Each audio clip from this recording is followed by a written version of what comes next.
حي على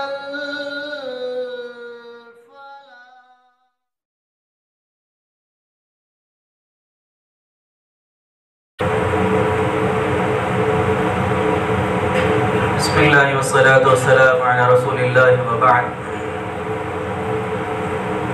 عن أبي بن كعب رضي الله عنه قال كان رجل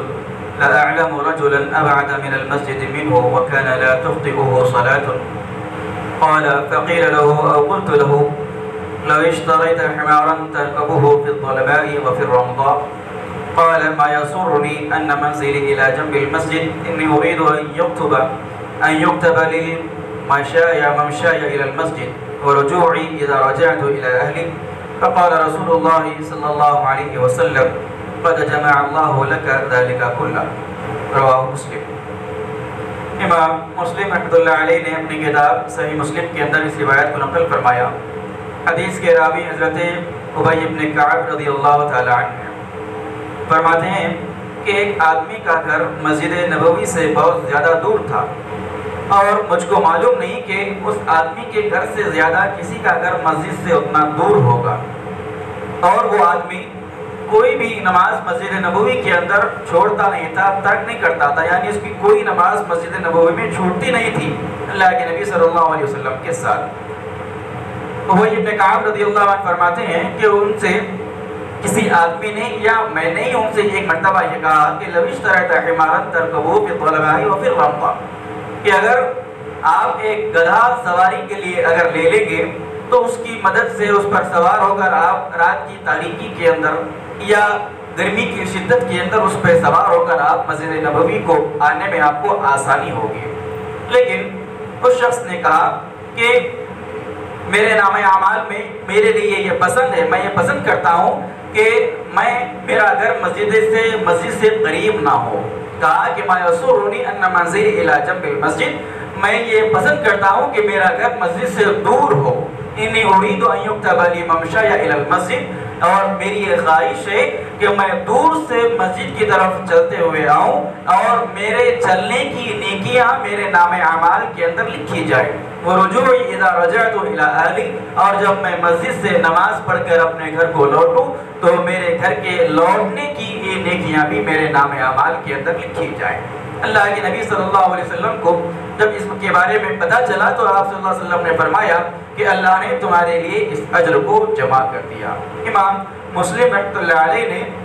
باب فضل کثرت الخطا الی المساجد کے نام سے ایک باب ہے، اس کے اندر حضرت امام مسلم رحمۃ اللہ علیہ نے اس روایت کو نقل فرمایا. امام مسلم نے جو باب باندھا اس کا مطلب یہ ہے کہ مسجد کی طرف زیادہ سے زیادہ چل کر جانے کی فضیلت، یعنی اس روایت کے اندر مسجد کی طرف پیدل چل کر جانے، نماز کے لیے پیدل چل کر جانے کی عظمت اور فضیلت بیان کی گئی. اور صحابی کا عمل اس کے اندر بتایا گیا کہ ایک صحابی جن کا گھر مسجد نبوی سے بہت زیادہ دور تھا، اور صحابی راوی فرماتے ہیں کہ اتنا دور میں مسجد نبوی سے کسی اور کا گھر نہیں جانتا، لہذا وہ صحابی 5 وقت کی نمازوں میں مسجد نبوی میں چل کر آتے اور اللہ کے نبی کے پیچھے صلی اللہ علیہ وسلم کے پیچھے نماز ادا کرتے. اور جب ان سے کہا بھی گیا کہ آپ ایک سواری ایک گدھا لے لیجئے کہ جس میں آپ دن کے اوقات میں یا رات کی تاریکی میں اس گدھے پر سوار ہو کر مسجد میں آنے جانے میں آپ کو آسانی ہوگی، لیکن صحابی نے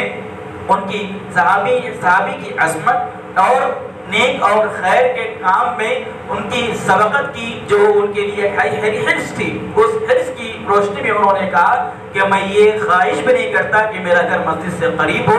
اور میری یہ آرزو ہے کہ میں مسجد سے دور رہوں اور چلتے ہوئے میں مسجد سے آؤں، چلتے ہوئے دوبارہ مسجد سے اپنے گھر کو جاؤں، اور اللہ رب العالمین میرے نام اعمال کے اندر میرے اس مسجد سے آنے اور مسجد سے جانے کی نیکیاں لکھی. معلوم ہوا کہ مسجد کو پیدل چل کر آنے کی بھی بڑی فضیلت ہے. جو آدمی اپنے گھر سے وضو کر کے نماز کے لیے پیدل چل کے اگر آتا ہے، اللہ رب العالمین اس کی نیت کے مطابق اس کو اجر اور ثواب عطا کرتا ہے. اس سے یہ بات نہ سمجھی جائے کہ سواری پر سوار ہو کر مسجد میں آنا منع ہے، یہ مطلب یہ مفہوم اس روایت کا نہیں ہے. اگر کوئی آدمی خاص کر آج کے ماحول کے اندر دور دراز کے مقامات سے، دور دراز کے علاقوں سے مسجد کو آنے کے لیے سواری لازم اور ضروری ہے، لہذا اس میں سوار ہو کر مسجد میں آنے کی ممانعت نہیں ہے۔ البتہ جو آدمی پیدل چل کر مسجد کو آنا چاہے اس آدمی کی فضیلت اس کے اندر بیان کی گئی ہے، لہذا یہ عظمت والی بات ہے کہ آدمی پیدل چل کر مسجد کو آئے اور پیدل چل کر مسجد سے اپنے گھر کو لوٹے۔ لہذا اللہ رب العالمین سے دعا ہے اللہ رب العالمین ہم تمام کو اللہ کے رسول صلی اللہ علیہ وسلم کی سنتوں کو پڑھنے، سیکھنے، سمجھنے، اس پر عمل کی توفیق عطا فرمائے، آمین۔ سبحانک اللہم و بحمدک، اشہد ان لا الہ الا انت، استغفرک و اتوب الیک۔